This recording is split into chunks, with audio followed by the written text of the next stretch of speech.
पर पीड़ा डाल के भोजन कराया है, ऐसा कह रहा था संजय भाई सुधीर, और जाकर के विशाल हल्ला कर दी पूरी सिटी में, पर ये नहीं देखा कि मल भी था। ऐसे ज्ञानी हो, मलमल के कपड़े पर पीड़ा डाल करके भोजन करके आए हो, ऐसे मुमुक्षु पुण्य के पीड़े पर बैठ करके, और इस शरीर की चमक मलमल का कब चादरा है, उसके भीतर मल भरा है, ये नहीं देख रहे हो, तुम खा कहां रहे हो? अभी भी समझ में नहीं आया इतनी देर से? पुण्य का पीड़ा, पुण्य का पीड़ा, ओ मित्र मलमल का चादर, और भीतर मल भरा हुआ है, उस पर यानी सुधीर के समान ये आत्मा भोग कर रही है। धिक्कार हो। अब समझो पप्पू यानी विषय क्या है। पुण्य का द्रव्य तुम्हारे पास है तो जगत में कहीं भी चले जाओ, कोई तनाव नहीं है। जैसे जैसे गृहस्थ के पास पुण्य का द्रव्य पैसा है, उसको कहीं चिंता नहीं है, ऐसे साधु के पास निर्मल निर्दोष संयम है। हे मित्र, और शुद्ध उपयोग की विभूति है। वो मित्र फटे कपड़े वाला तो फिर भी सोचता है कि मेरे पास कपड़े कैसे जाऊं, ये तो पूरे नंगे होके पूरे गांव में घूम रहे हैं, तब भी प्रसन्न है, क्योंकि तुम्हें नंगे दिखे तो तुम देखते रहो, हमें पता हमारे पास क्या है।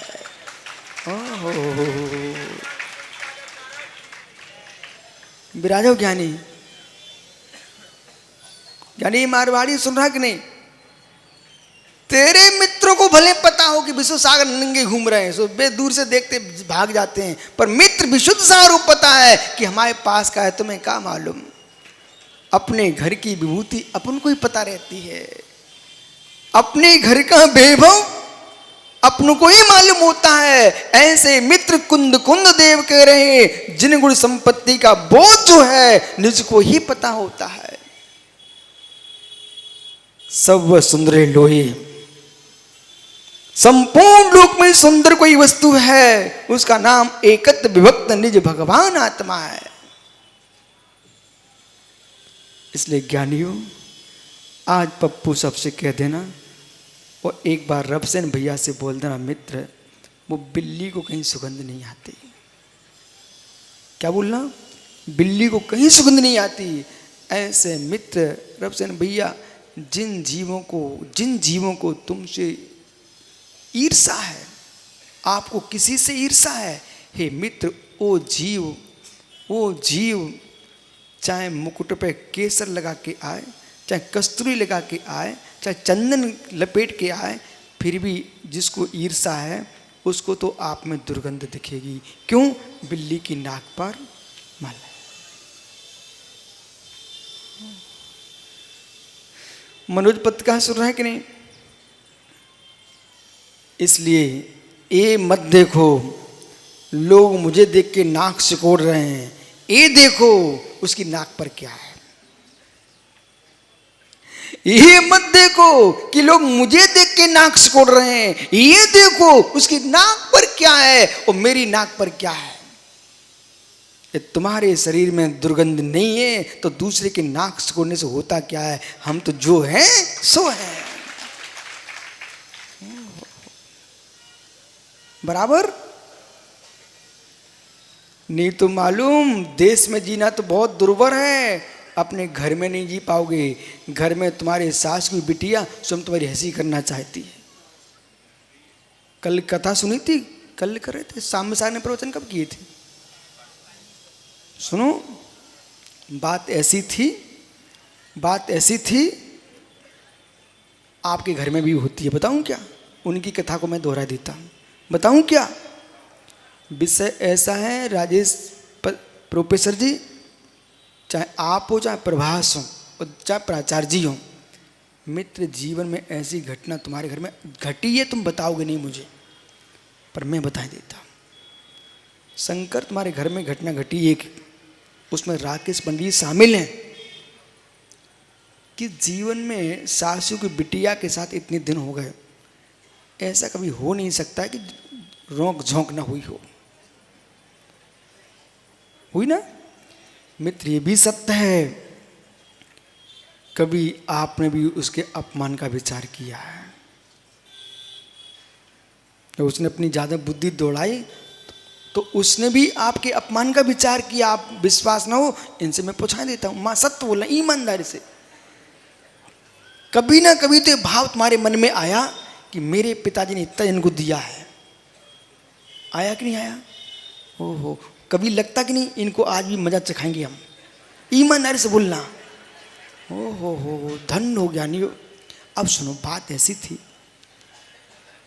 एक दिन देवी के मन में आ गई, ये 24 घंटे राजा बन के घूमते हैं, रतनलाल जी आए क्या? सुनो ध्यान से, देवी क्या सोचती, 24 घंटे राजा बन के घूमते हैं, आज तो इनका मजा लूटनी है मैं। उसने क्या किया, बेचारी रोने लगी। इनके पास सबसे बड़ा कोई अस्त्र है, मां बुरा नहीं मानना, सबसे बड़ा कोई अस्त्र है, पता नहीं गंगा सागर सूख जाए पर तुम्हारी आंखों के आंसू नहीं सूखते। और मैंने ये भी देखा, जब गर्मी का मौसम था तो लोग हाथ पे पट्टे मट्टे कम बांध के आते थे, और जब से बारिश हुई ना तो कोई पैर का टूट गया, कोई का हाथ टूट गया। ये क्यों? जब पानी गिरता तो ही लोग रपटते हैं। रपटना जानते, गिरना, तभी गिरते ना। अब देख अभिषेक, सुन, यानी लोहिया बेटा सुन लो ध्यान से, जब जब पानी गिरता है तभी लोग रपटते हैं। बेटा सुन लोहिया, अंकित से जरूर बोल देना, जब जब पानी गिरता है तभी लोग रपटते हैं। बेटा जब जब इन माताओं बहनों की आंखों में पानी गिरता है तब तब तुम रपटते हो।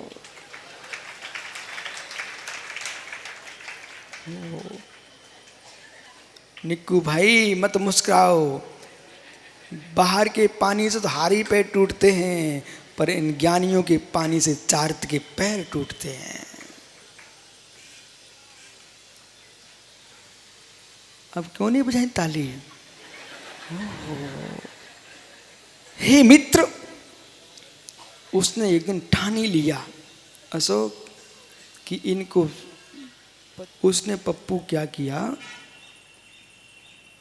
अब वो बेचारा मुस्कुरा रहा इसलिए कि अपन बच गए, पर रो भी रहा है कि एक बार हमें भी देखना, दुनिया तो देख चुकी, हमें कोई दिखाई नहीं रहा है।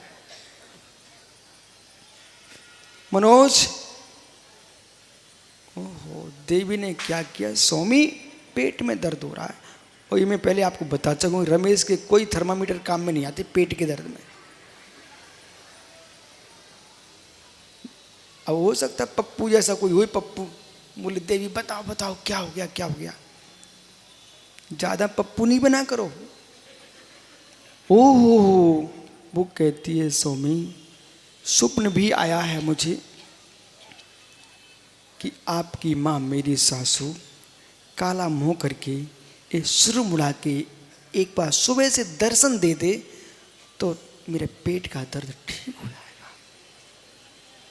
पर पप्पू पप्पू जरूर था, इतना होशियार भी था, बोले ये कौन सी दवाई है। जितने भूत प्रेत को भगाने वाले लोग आते ना, और जितने घुमाने तंत्र मंत्र वाले आते ना, अधिकांश ज्ञानी कम होते हैं, लोगों को पागल करने वाले अधिक होते हैं। ओह, बोलने का ठीक है, तो छोटी सी बात है, मेरी माँ आ जाएगी, आप टेंशन मत लो। उसने कर दिया फोन, यदि आपको अपनी बेटी का चेहरा देखना हो फिर मेरे से मत कहना कि बिटिया बीमार थी और ऊपर चली गई और आपने बताया भी नहीं। इसलिए आपको यदि अपनी बेटी का चेहरा देखना हो तो उसके लिए स्वप्न आया है कि आप सिर मुड़ा के आओ और काला मुंह करके सुबह सुबह। बहुत बढ़िया। अब बेटी के राग में माँ ने क्या किया, तुरंत रात्रि रात्रि में नाई को बुला करके सारे बाल उड़वा दिए, मुड़वा लिया। और जितने जितने पहले दीपक चलते हैं, दीपक मिट्टी के तेल के, तो ऊपर आले में कालोच हो जाती थी, पूरी कालोच छुटा छुटा करके और तेल डाल करके उसने पूरा चेहरा काला कर लिया।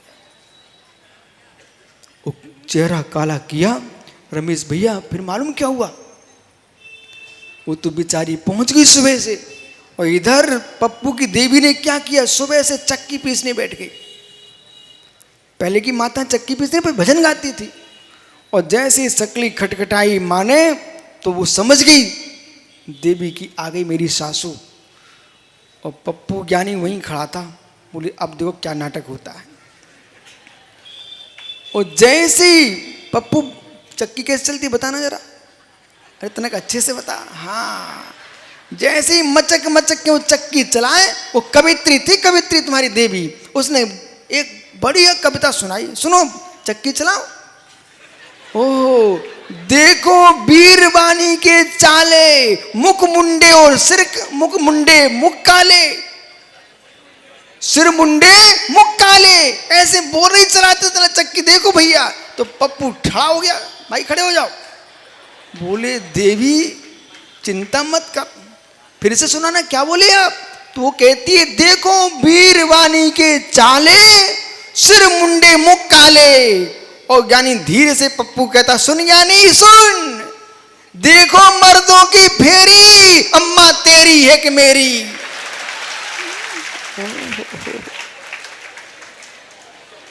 अब बेचारी देखती ये क्या हुआ। बोले देवी तुम समझे करो, तुम्हारी जितनी कला है उसकी पुरुष की उससे ज्यादा ही है। 64 किसकी है? देवी की कलाएं 64 होती है, और प्राचार्य जी पुरुष की 72 कलाएं हैं, तो कुछ आगे ऐसा होगा कि नहीं होगा। बेचारी अपने आप चेहरा लटका के बैठ गई। बोले परमेश्वर लाओ तेरे पाए का हम पल लें, लेकिन हम सोच रहे तुम्हें हम चरा दें, तुमने हमें ही चरा दो। इसलिए भैया मत कोई किसी को चराओ, अपने अपने परिणामों को देखो। बैठ जा सब लोग, अब ठग मत जाना। चिंता मत करो, तुम्हें चक्की चलाई या घर में तुम्हें चक्की चलाना पड़ा, और चक्की से बचना चाहते हो तो मित्र चलो मेरे साथ। कैसा लगा? आनंद आया? ओह आनंद आया है।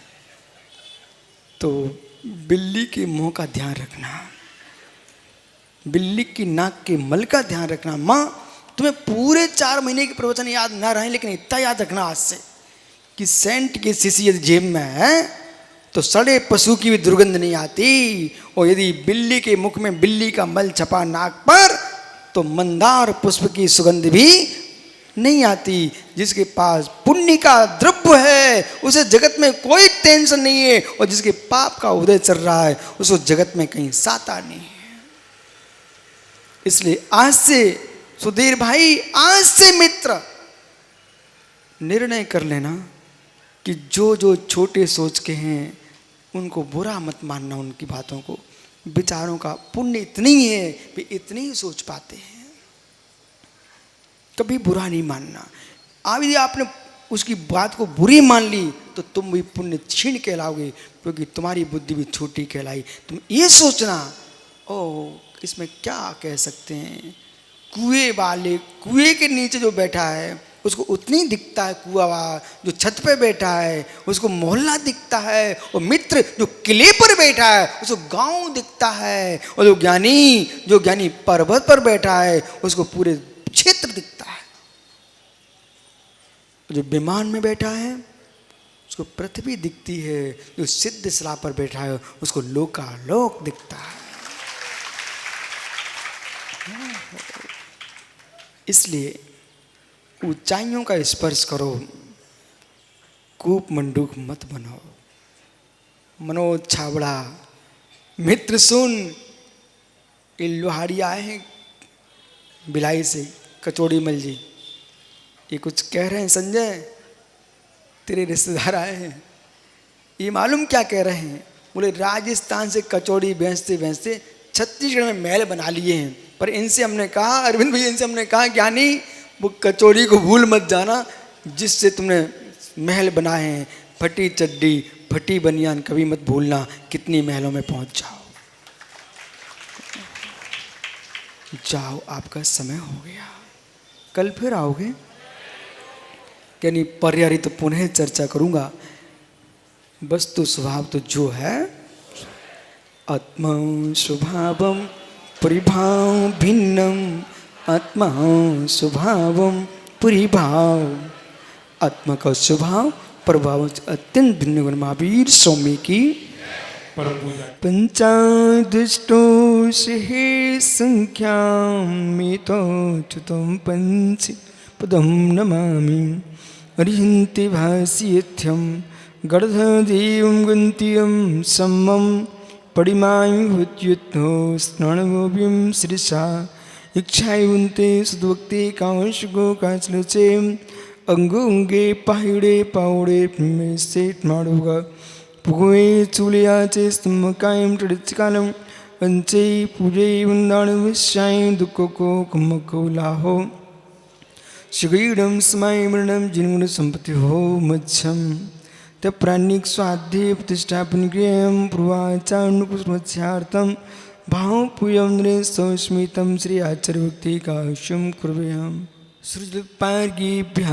विभावनवटुमतेभ्यः श्रुतपुनदिभ्यो गुरुभ्यः चत्युर्सम्मग्गे पंचव्याकरणसन्दिनिशे शिष्याडुगुकुशले धम्मरिस्ता वन्दे गुरुवक्षेमेणि संसारसायरं घोरं छिन्नन्त्यट्टिकम्मं जुम्पाविन्ति नित्यं प्रतिमन्त्रिहों निरिताध्यानाम्निहोत्राकुल षट्करिमा विस्तातपोदन्दिना साधु क्रिया साधिवा शीलप्रावृणा गुरुप्रेरणा संदार्किते चोधिका मोक्षद्वारिके पाटि पाटि निबिटा पीडन्तु मां साधिवः गुरुवः पान्तु नित्यं ज्ञानदर्शननायिका चारित्राणुगम्भीरा मोक्षमार्गोपदेशका इच्छायुन्ते आर्यभक्ते कांशगो काचलोचे